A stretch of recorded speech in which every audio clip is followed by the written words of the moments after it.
Eterno usou o escritor aos Hebreus para eles escrever assim: de fato, sem fé é impossível de agradar,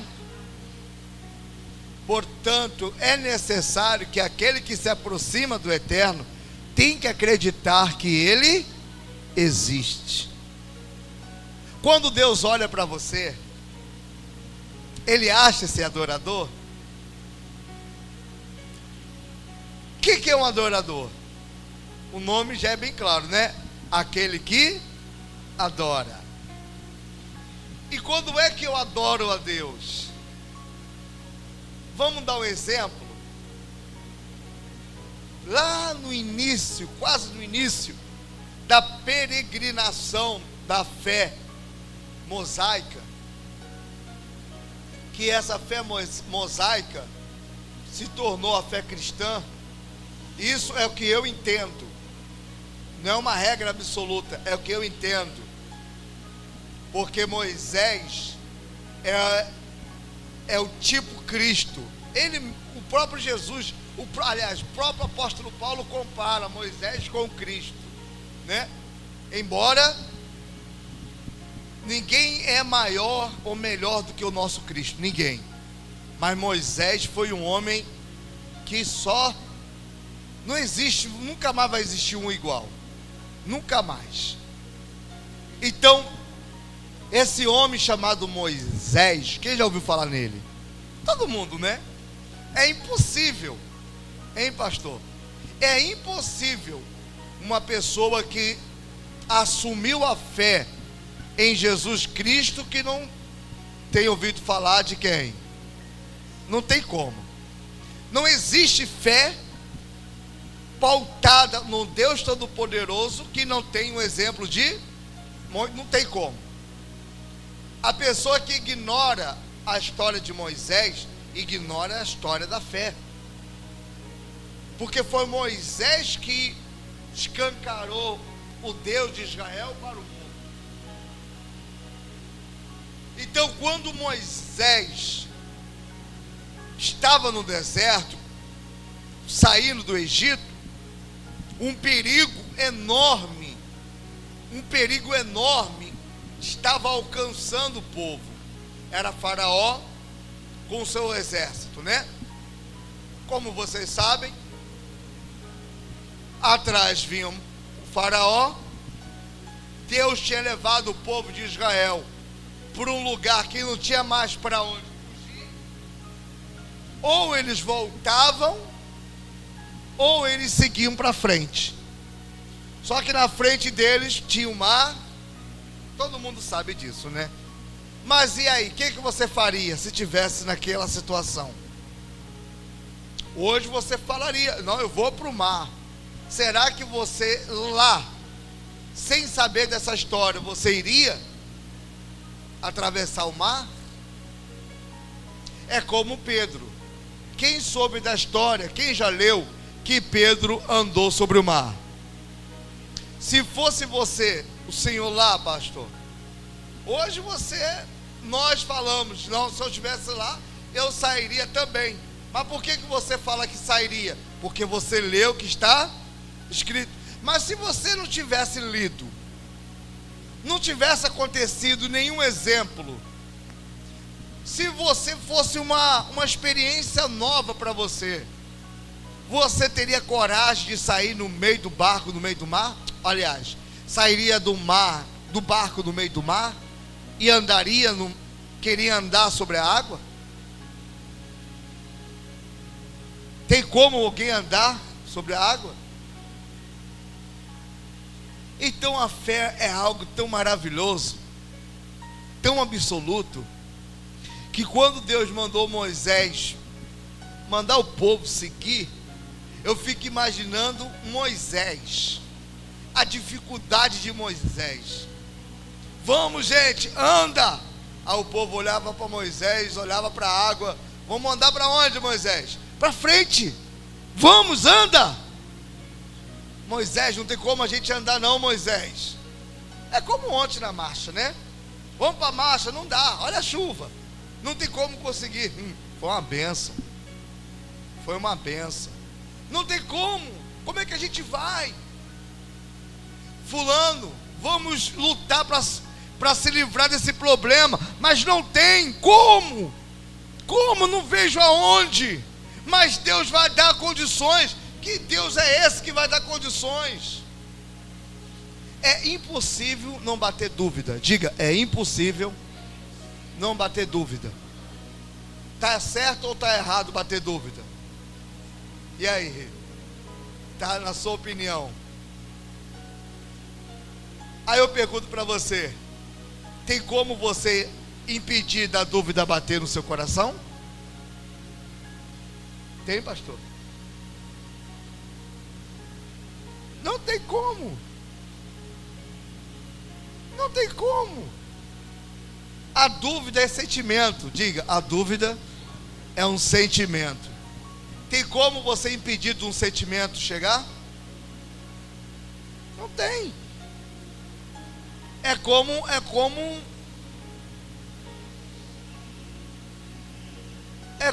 um sentimento sentimental. Às vezes o seu coração aponta para alguém, aí as pessoas falam: fulano, esquece fulano, esquece fulana. Aí você fala: eu quero esquecer, mas não consegue, porque é impossível de controlar. Porém, não é difícil você dominar. Não é difícil de dominar. Esses dias eu estava vendo uma reportagem de uma senhora que não conseguiu manter o casamento, não deu certo, e o ex-marido arrumou uma outra pessoa.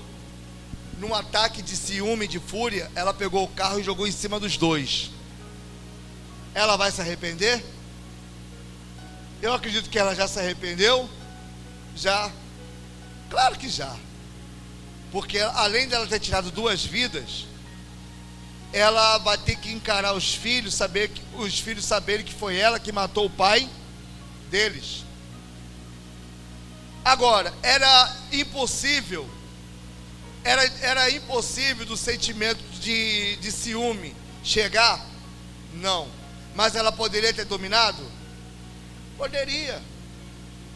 Então é isso que eu quero que você, primeiramente, bota isso dentro de você. Então, quando Moisés mandou o povo seguir, aos olhos deles não tinha condições nenhuma deles se livrar de uma morte que era certa. No entanto, pastor, Deus falou: Moisés, para de clamar e manda o povo andar. Pega o cajado que está nas suas mãos, o bordão, fere, e o mar vai abrir. Essa história é maravilhosa, mas é muito doida. É muito doido isso. Vocês alguma vez já foi para a praia orar ou passear? Aí quando chegou na beira da praia, eu faço muito isso. Eu paro na beira da água assim e fico olhando o mar. Já passou pela sua cabeça e viu aquele mar se abrindo? Não tem lógica. Não tem lógica isso. Mas é o poder. E Deus é real. Olha para a pessoa assim e diga: Deus é real. Diga. Aí quando o povo viu o mar se abrindo, e passou, dona Mércia, com o pé enxuto, seco, sem um pingo de água, e atrás veio o faraó, como está escrito, com exército, com sangue nos olhos, achando, veja bem, achando que podia andar no mesmo lugar que o povo de Deus poderia. Diga assim, ó: ninguém anda aonde eu tenho que andar. Isso é uma outra direção que Deus vai nos dar numa próxima oportunidade. Então o inimigo pensou que também poderia atravessar e estar no mesmo lugar aonde Deus abriu para o povo dele passar. Tem lugar que só você vai passar, mas ninguém. É por isso que tem muita gente que quer estar no lugar aonde ela não deveria e se perde no meio do caminho, porque não foi aberto para ela, foi aberto para o povo dele. O mar vermelho abriu para o faraó ou para o povo de Israel? Hein, gente? Quem era para ter passado ali? E o inimigo também tentou passar? Tentou atravessar? O que aconteceu no meio do caminho? Era para eles estarem ali? É a mesma coisa. O povo de Deus querer andar no lugar onde eles não deveriam andar. Muito bem, até entenderam, né? O mar fechou. O inimigo que estava quase chegando perto nunca mais ia chegar perto deles de novo. O povo ficou feliz. E Moisés? Moisés ficou tão feliz, pastor, mas tão feliz. Então cantou Moisés e os filhos de Israel ao Senhor este cântico, disseram: cantai o Senhor, porque triunfou. Oi? Cadê? Vocês têm voz? Ele triunfou, ponto e vírgula. Lançou no mar o cavalo e o seu. Por que Moisés ficou feliz? Hã? Por que Moisés ficou feliz? Que aquelas pessoas que queriam o mal deles nunca mais iria chegar perto. Moisés ficou feliz. Então ele agradeceu a Deus cantando, dizendo: Senhor,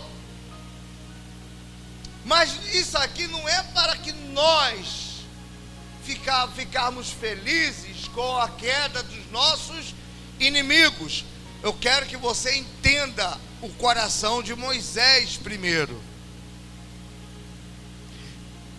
É difícil demais quando você quer andar para frente e alguém está sempre empurrando você para trás.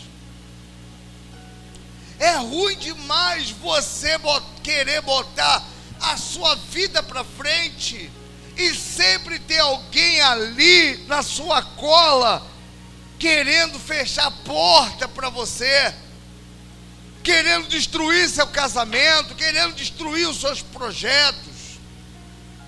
É você querer andar para frente e muita gente querer ver você mal. Mas quem defendeu o povo de Israel? Hã? Diga assim, o meu Deus, diga. De novo.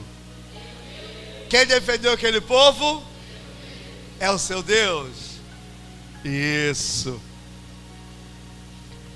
Aí diz, ó: o Senhor é a minha força e o meu cântico Ele me foi por salvar.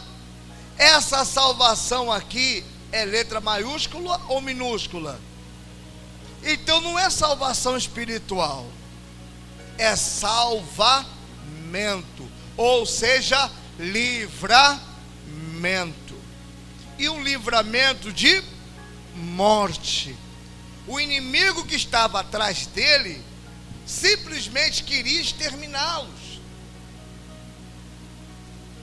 Quando Jesus Cristo foi preso lá no jardim de Getsêmani, o inimigo que prendeu ele, a intenção do inimigo era fazer o que com Jesus? Não era exterminar? E esse sentimento era bom? Jesus se livrou desse sentimento? Jesus ficou livre desse sentimento? Pegaram ele, bateram nele, cuspiram nele, crucificaram ele, então ele se livrou do sentimento ruim?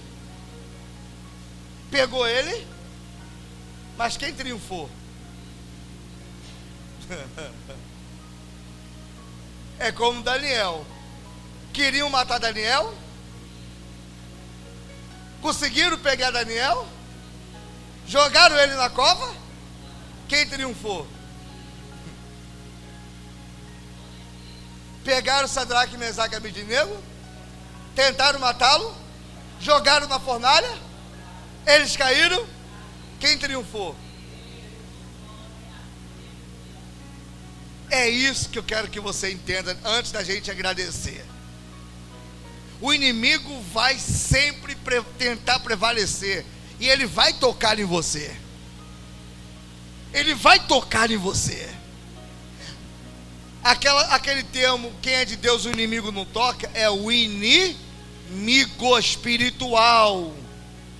Quem vai tocar na gente não é demônio, quem vai tocar na gente é o ser humano. Mas é a nossa fé em Deus Todo-Poderoso é o que vai fazer a gente triunfar. Eu quero falar sobre triunfo, vitória. Eu tenho vários exemplos na Bíblia. Vários.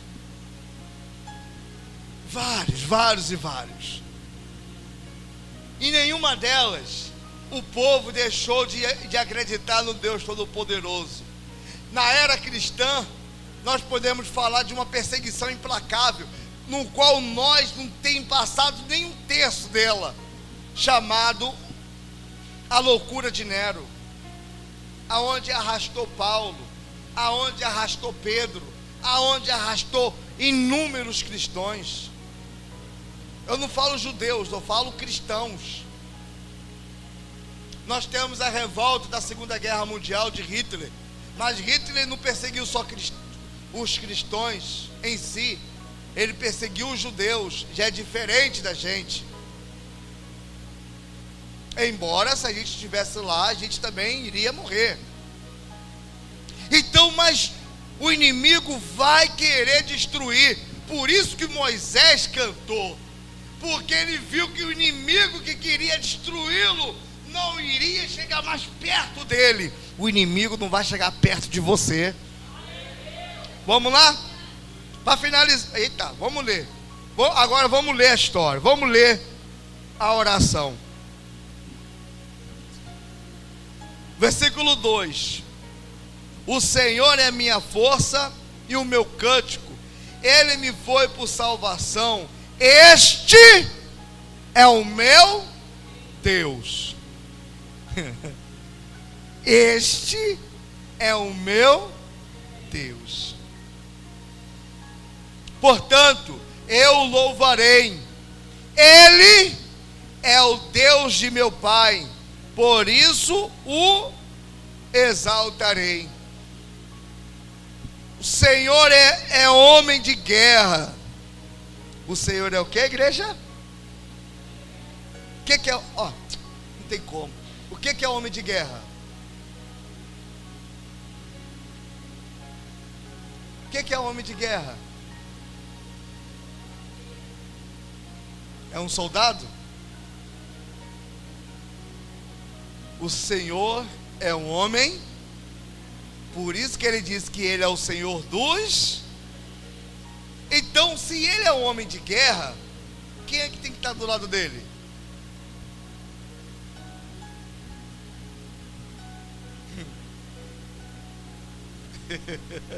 Gente, vocês têm noção do que Deus está falando aqui?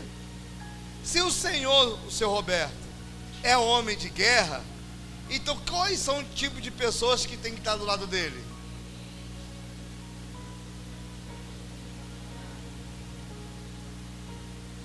E os soldados fogem da guerra? Hein, cabelinho? Soldado foge? Soldado olha para trás? Soldado tem medo? Claro que tem. Claro que tem. Uai, duvido. Imagina o Josafá olhando mais de 2 milhões de pessoas indo para cima dele. Mas ele fugiu. O Senhor é homem de guerra. Por isso que lá em Hebreus, mais em Hebreus, ele diz assim, ó, lá no capítulo 10, diz assim: o meu justo viverá pela, ponto e vírgula. Depois, se retroceder, então por que Deus não gosta das pessoas que retrocedem? Leia aí, leia aí. O Senhor é o quê?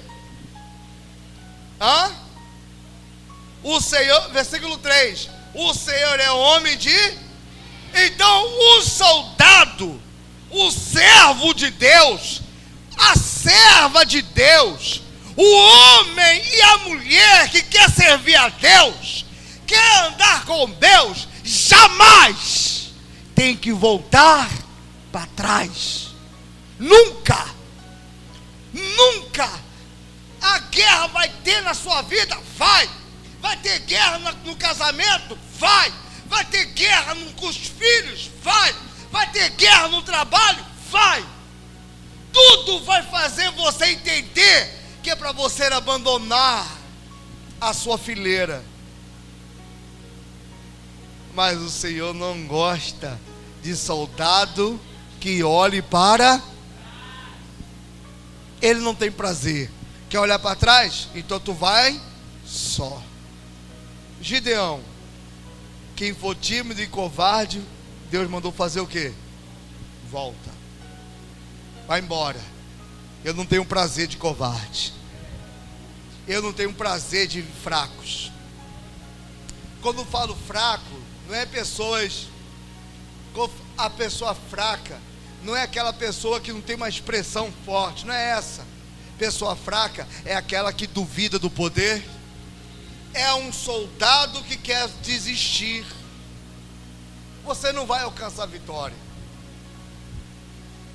Se você quer alcançar seu objetivo, tem que ser soldado. Amém? Deus abriu o mar para quem passar. Quem tentou ir junto? Ninguém vai estar onde você deve estar. E a porta que Deus vai abrir é para você, nem mais ninguém. Diga a glória a Deus. Moisés estava feliz? E você está feliz? Você é feliz ser crente? Quem é feliz ser no crente? Você tem orgulho de dizer que é crente? Você tem vergonha de dizer que é crente? Lá no seu trabalho, lá na sua escola,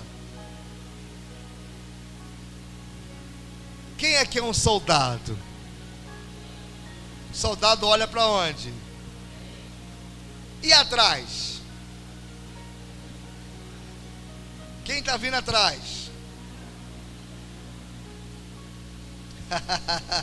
Amém, meus amores? Então, me deu muita vontade de pregar essa pequena pregação, que já acabamos já. Agora vamos agradecer a Deus. Amém?